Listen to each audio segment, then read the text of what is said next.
those who are going to do that for all the rest of us. And the House Republicans will stand with our nation. We definitely do have their back in every way, and we're glad to show it. So thank you for your service. Thank you for your service, David. Everybody who does that. My Capitol Police team, my security team, I spend more time with them than I spend with my family and friends and everybody. And they become like family to us, and they do a heroic job. So we're so grateful. Can't say that enough. They deserve our gratitude, and they deserve respect. And I wish all of our House Democrats would do that. Women's right to bodily autonomy, immigrants' rights to be here. They make America great. Our economy is going to go so far down south if we get rid of our immigrants. So that's why I'm here fighting.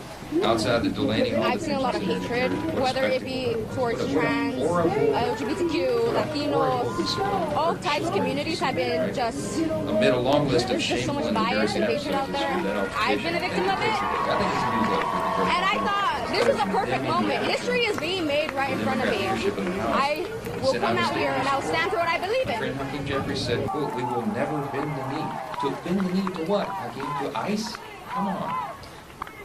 The reason the Democrats were even at the detention facility is equally concerning. The purpose was they were there demanding to shut down the detention facility. Now look, here's who's housed in the detention facility.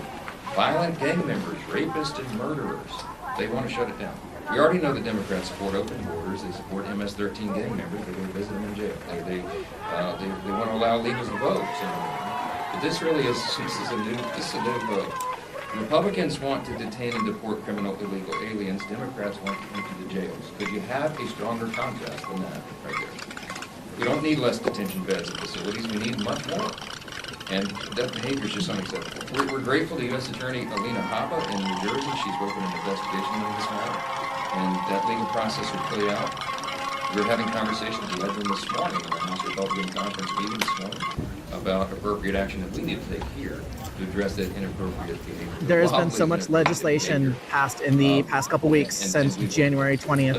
Unfortunately, a lot of it, we knew it was coming. If you read Project 2025, the writing was on the wall. It was all there. But now that we're all starting to really feel those effects and see, how bad it's getting, again, we need to get that gone. We need to get a hold of Washington again. We need to get people who are for the people. Ever passed by the United States Congress. It is large, it is comprehensive, and it deals with reconciling the budget in a way that will be fiscally responsible. We're going to slash taxes, including on tips, overtime, Social Security for seniors and job creators, restore American energy dominance, as you heard, secure our border, and report illegal aliens. We're going to eliminate waste, fraud, and abuse, return to peace through strength, and reduce spending, all at the same time. And I put reconciliation on an aggressive timetable. I felt like it was important to come today because there's just a lot impacting several minority communities. I'm a woman, I come from an immigrant family, I have chronic illnesses. Trans rights are also at stake right now. LGBT President Biden led virtually every area of and I care about all of that, so I wanted to come out and feel like my voice was heard and feel like I was actually doing an action. We're working around the clock to build that consensus to get 218 votes and deliver on President Trump's first agenda so the American people can really begin to feel relief. And as we're working to get this done, minority that is ruining America is the American people about this. We've discussed it already this morning, but they're not talking about what the bill actually does. They're using talking points that are pre-stated. They're not afraid to lie about what's in it, and they're not afraid to tell the truth about what the Democrats do. They've already been forced to take down their advertisements because they were filled with falsehoods about what the bill I think the majority of this country you probably saw last week. They're at it again. They released a CBO report, equal opportunity so-called, that claims that our legislation cuts many women who millions are of Americans pregnant, out of Medicaid. disabled people, veterans, Obviously, all different demonstrably minority false. communities that Other outlets have reported on this. Okay, just get ignored by policies that are politicians, not so I'm even here in the today. legislation. How could they have done that? Because they released the report before the bill text was issued. Okay, and most of the media ran with it. Okay, and I'm just going to say this to my friends in the media, on the Hill Press Corps in particular, right? I'm upset that I have to look at options for fleeing the country in order for my daughter to grow up with basic human rights. I'm stating the obvious. The job is to get facts out there, so we hope you will. We said repeatedly, we are protecting Medicaid for the people who need and deserve it. This program is an essential lifeline for our most vulnerable Americans, pregnant women, single mothers, low-income seniors, the disabled. That's who Medicaid tend to be poor and super protected. Wow, we're eliminating progress and abuse to improve. These are reforms to restore and preserve the system so that it doesn't collapse on itself. That means ensuring illegal aliens don't get coverage for Americans. It means implementing work requirements to ensure that adults who can work. We need to push back. We need to enforce the laws that are on the book. That you can't just simply expand your powers as president simply by saying it and flaunting it. If the president were to accept an airplane from the Qatari government, should Congress have approval over that kind of gift? Look, I've been a little busy on reconciliation, so I'm not filing out just in terms of the target. I've heard about it. My understanding is it's not a personal gift. The president should give the United States and other nations for the rest of this time. But I'm going to leave the administration to know much more about the details. Mr. Speaker, you were very critical of President Biden and his family's foreign business dealings. You supported impeachment inquiries as a result of that. Are you equally concerned about President Trump's family's business dealings, especially given the fact that he is in a region now where his family has billions of dollars of investments in Doha and Saudi Arabia, and the fact that he has a crypto business now where he's auctioned off access to the White House for the highest bidder in his meme coin? Look, there are authorities that police, executive branch, ethics rules. I'm not an expert in that. My expertise is here in the House, okay? I'll say that the reason that many people refer to the Bidens as the Biden crime is because they're doing all this stuff behind curtains, in the back rooms. They're trying to conceal it, and they repeatedly lied about it, and they set up shell companies, and their family was all engaged in getting all on the dope. Whatever the President Trump is doing is out in the open, and not trying to conceal it. But Mr. Speaker, the investment in the meme coin, those folks are not transparent. We do not know who those people are that have invested in the meme coin. I don't know. I can just tell you that President Trump has had nothing to hide. He's very upfront about it, and there are people who watch all these ethics events. But I mean, I've got to be concerned with running the House of Representatives. Is it congressional oversight, though? That's the congressional responsibility, is it not? Congress has oversight responsibility, but I think, so far as I know, the ethics are all being followed. So I feel like the movement is growing. I mean, we've only had to deal with him for the last 16 days. So, well, look, there's three. I think people are waking up to what we're facing disciplinary and actions are going to be coming into the streets. Since you're a member of the process, kick them off committees. That's a new tradition begun by the Democrats in recent years. And you can expel someone from Congress. In 2016, we didn't know what he was really going to do in office, but now we know. I don't know. I can't understand how he got elected. I can't understand how people are okay with this, and I hope that people will start to push back before it's too late. Grand jury indicted the judge. I think that was late yesterday. And I'm told that she'll be brought up on facing potentially 6 years in jail and $250,000 in fines because she obstructed the proceedings, obstructed justice, and was engaged in other activities. So look, what these House Democrats do is in that same lane, the same vein of what the judge is being indicted for. So I think there's some legal ramifications to play out here, and we'll see. Does that mean expulsion on the table? We're talking to all the possibilities. Thank you, Mr. Speaker.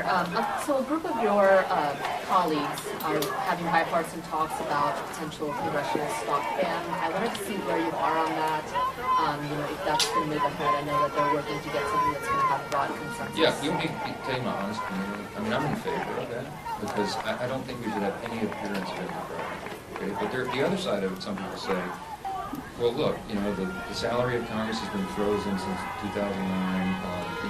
When you adjust for inflation, a member of Congress today is making 31% less than they made in that year. It goes down every year, and over time, if you stay on this trajectory, you're going to have less qualified people who are willing to make the extreme sacrifice to run for Congress. It's just people just make the reasonable decision. Women's right to bodily autonomy, immigrants' rights to be here. They make America great. Our economy is going to go so far down south if we get rid of our immigrants. So that's why I'm here fighting. I've seen a lot of hatred, whether it be towards trans, LGBTQ, Latinos, all types of communities have been there's just so much bias and hatred out there. I've been a victim of it. And I thought this is a perfect moment. History is being made right in front of me. I will come out here and I'll stand for what I believe in. Zero tolerance. We'll stamp it out ourselves.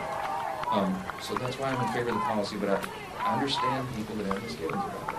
So, we'll see what happens. What's the latest on salt? You have a new number that will break the deadlock. No, look, let me say this on salt. Look, we have people of very deep. Everybody's in good faith. We're working through it. We worked through it. I mean, I was working on it up to about 1:30 last night. Okay, we're getting closer, but they're basically two different types. There's red states and blue state folks, right? We got more red state folks in our conference, and they have concerns about it. We have blue state people who have realities they've got to deal with at home, and they need some relief for their constituents. So I am trying to be the sort of the neutral umpire in the negotiation and look for the census, so I won't come out here and handicap it and tell you numbers and all that, but I will tell you, I'm absolutely confident we're going to be able to work out a compromise that everybody can work with. Look, when you have a bill this big, this many pieces, and this many components, and this complex and comprehensive, virtually no one's going to. There has been so much legislation passed in the past couple weeks since January 20th. Unfortunately, a lot of it we knew it was coming. If you read Project 2025, the writing was on the wall. It was all there. But now that we're all starting to really feel those effects and see, how bad it's getting, again, we need to get that done. We need to get a hold of Washington again. We need to get people who are for the people.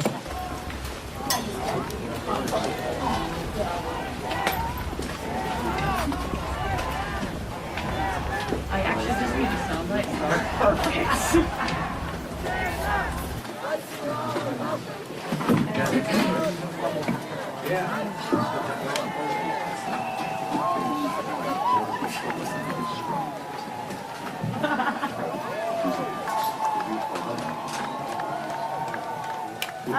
I felt like it was important to come today because there's just a lot impacting several minority communities. I'm a woman, I come from an immigrant family, I have chronic illnesses. Trans rights are also listed right now, LGBTQ rights, and I care about all of that. So I wanted to come out and feel like my voice was heard and feel like I was actually doing an action. Oh, that's just a popular. Sorry, I felt so awkward the last few minutes. Oh my gosh, yeah, it was so Oh, Yes, the only minority that is ruining America is the billionaires. It's them. And someone else is saying that. I just didn't know. No, I know. But I used to. Yeah, you'll have it right. That's a fun one. I don't want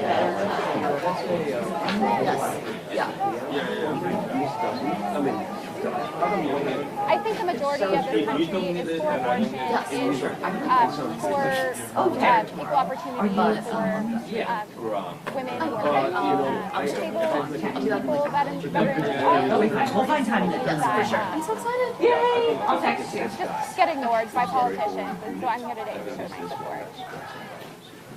But today, there's one. This system works great. That box right there. I'm upset that I have to look at options for fleeing the country in order for my daughter to grow up with basic human rights.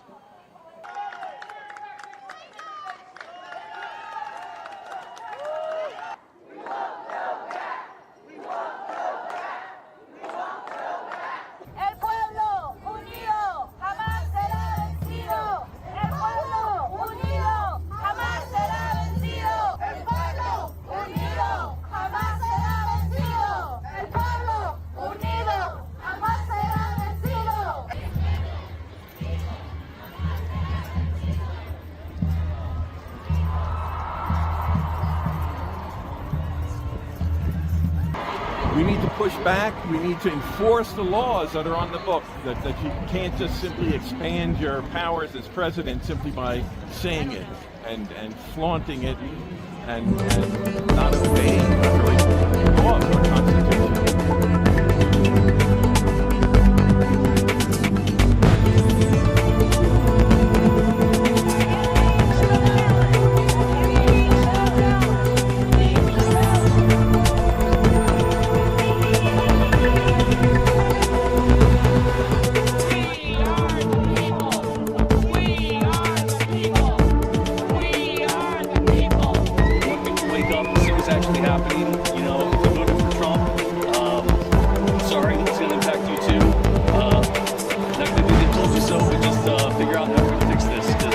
gotta come